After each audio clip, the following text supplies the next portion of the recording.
파리 7구 소르본 대학 근처 늦은 오후 석양이 세느강을 붉게 물들이고 있는 시간이었습니다. 아야는 28세의 일본 여성으로 문화인류학 박사과정을 밟기 위해 파리에 온 지 이제 겨우 한 달째였습니다. 어린 시절부터 꿈꿔왔던 파리 유학, 그 꿈의 배경에는 프랑스가 오랫동안 일본 문화를 사랑해왔다는 확신이 있었습니다. 19세기 인상파 화가들이 일본의 우키우에에 매료되었던 자포니즘 시대부터 미야자키 하야오의 애니메이션이 칸 영화제에서 황금종려상을 받았던 순간까지 프랑스는 일본 문화의 든든한 동반자였습니다. 하지만 샤를드골 공항에서 시내로 향하는 아리알 비선 기차 안에서 그녀가 마주한 현실은 예상과 달랐습니다. 젊은 승객들이 보고 있는 스마트폰 화면에는 한국 드라마와 K-POP 뮤직비디오가 재생되고 있었고, 그들의 이어폰에서는 한국어 가사가 새어나오고 있었습니다. 라틴 지구를 처음 걸었을 때의 충격은 더욱 컸습니다. 카페 서울, 강남 키친, K-뷰티샵 같은 한글과 한국어가 적힌 간판들이 프랑스 전통 카페와 부티크 사이사이에 자연스럽게 자리 잡고 있었습니다. 아야는 무거운 캐리어를 끌며 멈춰서서 주변을 둘러보았습니다. 머릿속에는 온통 물음표만 가득했습니다. 이게 정말 내가 그리던 그 파리일까? 안녕하세요.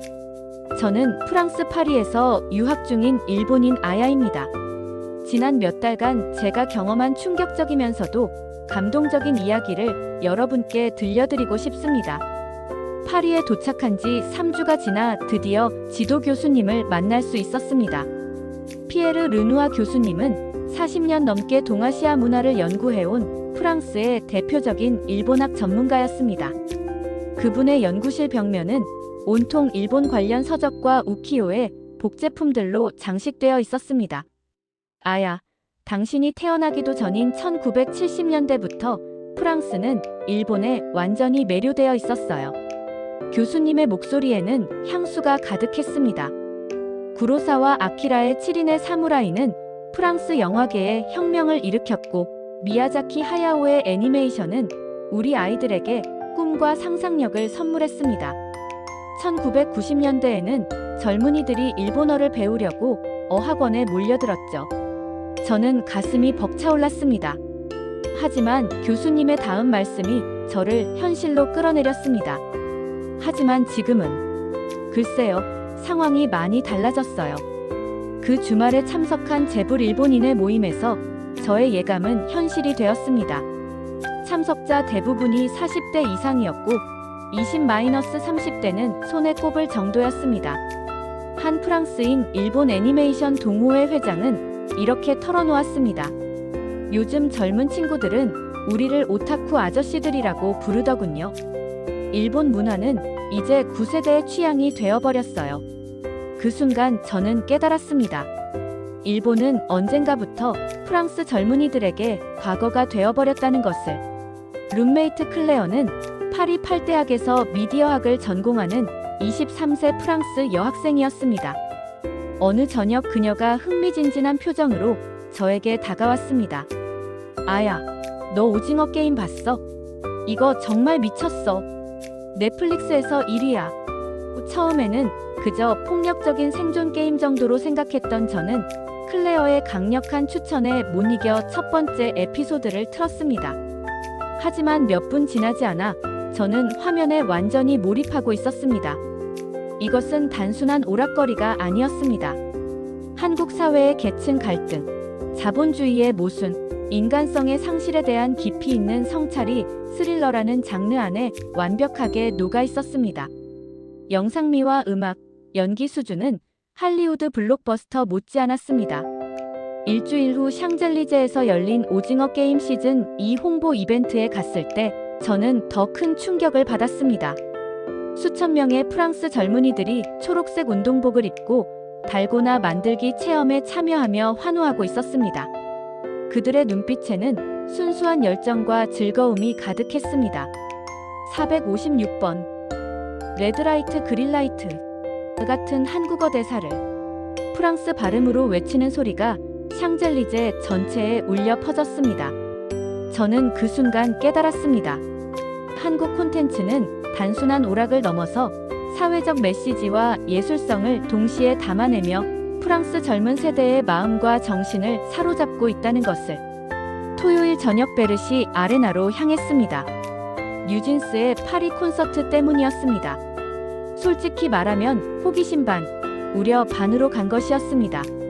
지하철 14호선을 타고 가는 동안 이미 분위기를 느낄 수 있었습니다. 온통 한국 아이돌 굿즈를 든 10대, 20대 프랑스 젊은이들로 가득했습니다. 베르시 아레나에 도착했을 때의 광경은 상상을 초월했습니다. 2만 명이 넘는 관객들이 NEWJEANS라고 적힌 응원봉을 흔들며 한국어로 하니 민지, 다니엘 을 외치고 있었습니다. 콘서트가 시작되자 더욱 놀라운 일이 벌어졌습니다. 어텐션, 하이프보이, 쿠키 등 모든 노래를 프랑스 관객들이 완벽한 한국어로 따라 부르고 있었습니다. 단순히 노래만 따라하는 것이 아니라 안무까지 완벽하게 소화하며 하나가 되어 춤추고 있었습니다. 멤버들이 봉주르, 파리 라고 프랑스어로 인사하자 경기장 전체가 들썩였습니다. 저는 과거 도쿄에서 열렸던 애니송 콘서트를 떠올렸습니다. 그때도 열정적이었지만 지금 이 순간의 에너지는 차원이 완전히 달랐습니다. 콘서트 후 지하철역에서 프랑스 소녀들이 우리 다음에 한국어 더 열심히 공부해서 다시 보러 가자라고 대화하는 것을 듣고 저는 확신했습니다. 프랑스 젊은 세대들의 마음은 이미 한국이 점령했다는 것을. 일요일 오후 룸메이트 클레어와 함께 13구 중국가에 있는 한국 음식점 서울하우스에 갔습니다. 입구에서부터 긴 줄이 늘어서 있었는데 대기하는 사람들 대부분이 프랑스인이었습니다. 드디어 자리에 앉아 주변을 둘러보니 더욱 놀라웠습니다. 프랑스 가족들이 젓가락을 능숙하게 사용하며 떡볶이와 비빔밥을 먹고 있었습니다. 파파, 이 김치 정말 맛있어요. 6살 정도 된 프랑스 아이가 아버지에게 말하는 소리가 들렸습니다. 옆 테이블의 젊은 커플은 불고기를 먹으며 한국 드라마에서 본 그 음식이야. 진짜 달콤하면서 매콤해라고 대화하고 있었습니다. 저는 1990년대 파리에 일본 초밥이 처음 소개되었을 때를 떠올렸습니다. 그때는 스시가 매우 이국적인 음식으로 여겨져서 특별한 날에만 먹는 고급 요리였습니다. 하지만 한국 음식은 그보다 훨씬 빠른 속도로 프랑스인들의 일상 속에 파고들고 있었습니다. 다음 날 세포라에 들렀을 때도 마찬가지였습니다. K-뷰티 전용 코너가 따로 마련되어 있었고 프랑스 여성들이 한국 브랜드 제품들을 꼼꼼히 살펴보고 있었습니다. 에뛰드 하우스, 더 페이스샵, 라네즈 같은 브랜드들이 샤넬, 디올과 어깨를 나란히 하며 진열되어 있었습니다. 판매원에게 물어보니 한국 화장품이 요즘 가장 인기가 많아요. 특히 젊은 고객들 사이에서는 한국 브랜드를 찾지 않는 사람이 거의 없을 정도예요 라고 답했습니다. 목요일 오후 샹젤리제를 걸으며 과제를 위한 쇼윈도 리서치를 하고 있었습니다. 루이비통 플래그십 스토어 앞을 지나다가 발걸음이 멈춰졌습니다. 거대한 LED 스크린에 BTS의 RM이 루이비통 앰베서더로 등장하고 있었습니다. 그의 세련된 모습과 루이비통 제품들이 완벽한 조화를 이루고 있었습니다. 샤넬 부티크로 향했을 때는 더욱 놀랐습니다. 매장 전면을 장식한 거대한 포스터에 블랙핑크의 제니가 샤넬 재킷을 입고 당당하게 서 있었습니다. 디올 혼무 매장에는 배우 박서준이, 까르띠에에는 블랙핑크 리사가 브랜드의 얼굴로 등장해 있었습니다. 과거 이런 자리들을 차지했던 일본 스타들의 모습은 어디서도 찾아볼 수 없었습니다. 매장 안으로 들어가 보니 더욱 흥미로운 광경이 펼쳐졌습니다. 제니가 착용한 그 체인백 있나요? RM이 입었던 그 재킷 보여주세요라고 문의하는 프랑스 고객들이 줄을 서 있었습니다. 한 판매 직원은 한국 셀럽들의 영향력이 정말 대단해요. 그들이 착용한 제품은 몇 시간 만에 품절되곤 합니다라고 말했습니다. 이는 단순한 마케팅 전략이 아니었습니다. 명품 브랜드들이 한국 스타들의 글로벌한 영향력을 정확히 파악하고 있다는 증거였습니다.